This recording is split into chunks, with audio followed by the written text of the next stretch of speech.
Did you watch last week's video and decide that you would like to hire a formatter instead of doing it yourself? But maybe now you're curious as to whether or not your manuscript is ready to just hand off? Hi, my name is Jennifer Gregson. I am an indie author and a professional formatter, and today I am going to tell you how to get that manuscript ready to send without any issues. It's not too hard. You'll be just fine. So, properly getting your document ready is going to help save stress on both you and the formatter that you hire. It's going to help with your budget because it could be a very quick turnaround that might save you money. And along with the budget, just having it completely ready to go and making your formatter's job easier is going to allow it to be a quicker turnaround time so that you can launch faster. And it's one of the things you can, save last. So you want to make sure you get that back in time to launch. Another thing is if you have a very clean manuscript, right, with not a lot of issues, if you have all the notes where you need it to be, it also allows for less back and forth, right? There's always going to be some back and forth. We're going to need to know, like, hey, these are the 3 fonts that I think work with your genre. Which one do you like best? Cool.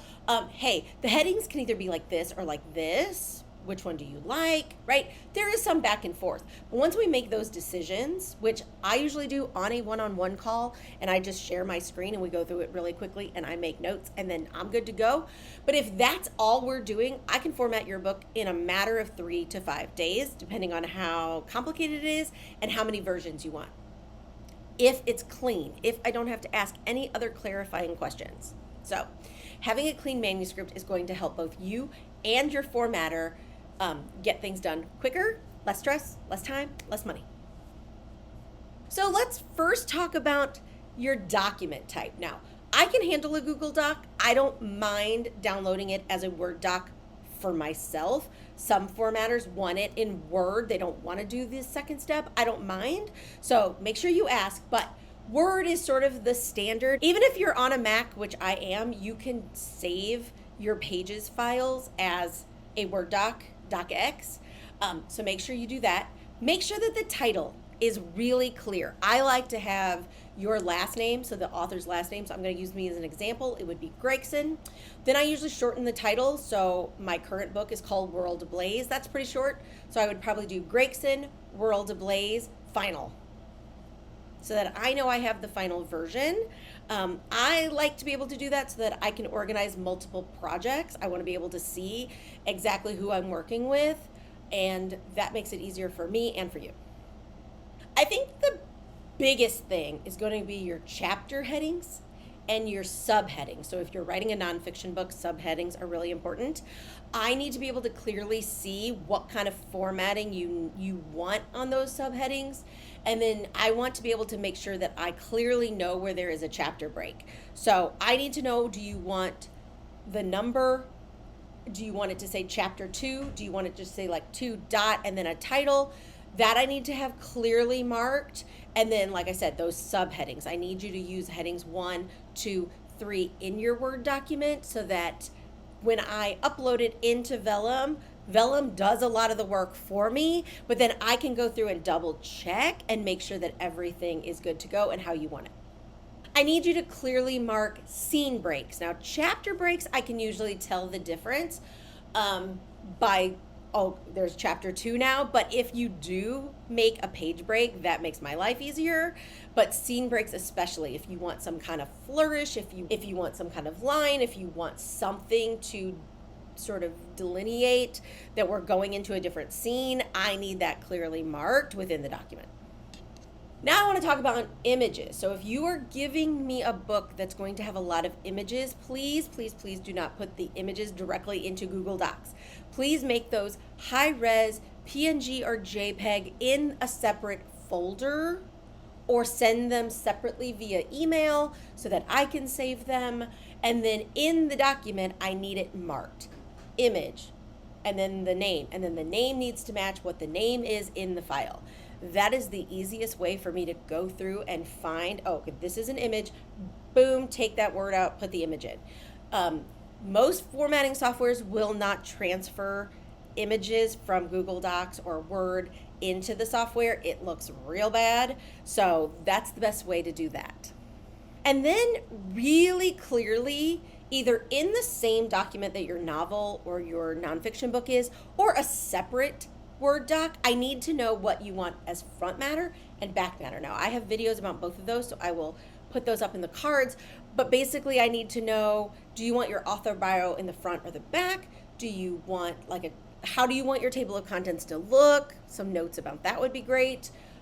Sometimes like for novels, you don't want one, cool. And then I will just make one for ebook. That's like important for an ebook file, but if you don't want one for the paperback, that's fine.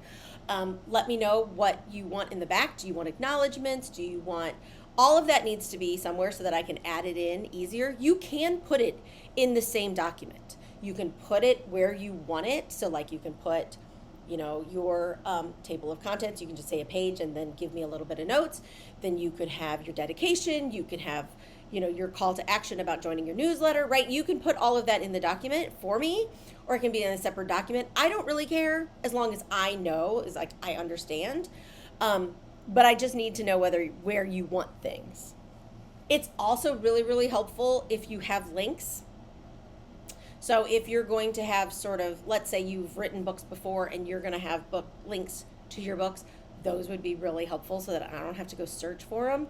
If you have a link for them to join your newsletter, please give it to me somewhere I can find it. If you want to share your social media sites, please let me know and then give me links. I can format them.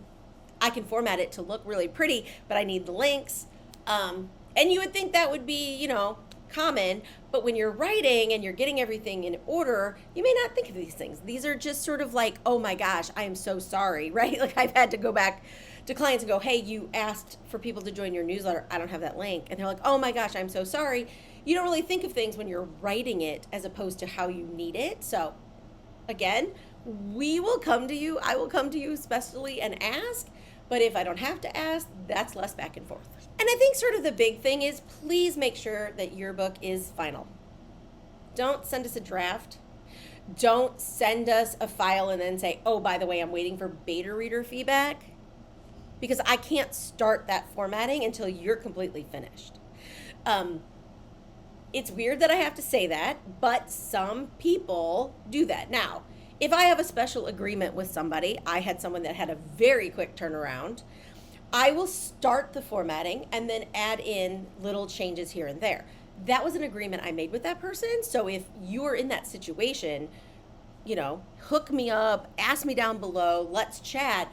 That's separate and I can do that, but there is a slightly longer time. Like I can start, but then I can't finish until you're finished. But then the book is pretty much done. So if you're only changing, let's say 2 paragraphs, right? I can get started. I can drop those 2 paragraphs in and fix those, easy peasy. But if you're in draft 3 and you don't need formatting until draft 5, please don't send me draft 3.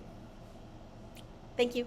So I really do want to know, what is the hardest part of all of this sort of launch prep, this sort of formatting? What seems to be the hardest for you? I'd really like to know in the comments below, and so that I can make videos that help you out. But also just let me know if you have any questions about this particular topic.